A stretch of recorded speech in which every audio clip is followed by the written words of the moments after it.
अरबपति भारतीय ताजिर मुकेश अंबानी को 20 करोड़ भारतीय रुपये न देने की सूरत में जान से मारने की धमकी देने वाले भत्ताखोरों ने अब 200 करोड़ देने का मुतालबा कर दिया।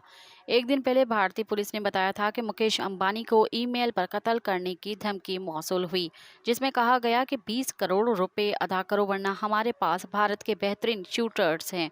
भारतीय मीडिया के मुताबिक मुकेश अंबानी को उसी ईमेल अकाउंट से एक और धमकी मौसूल हुई है। भारतीय पुलिस का कहना है कि अंबानी से अब 20 करोड़ के बजाय 200 करोड़ भारतीय रुपए का मुतालबा करते हुए कहा गया कि पिछली ईमेल का जवाब न देने पर रकम 20 करोड़ से बढ़ाकर 200 करोड़ रुपए कर दी है। मज़ीद ख़बरन ऐं तफ़सीलात लाइ विज़िट कयो असांजी वेबसाइट www.awamiNewsHD.com ऐं ॾिसंदा रहो अवामी न्यूज़ HD।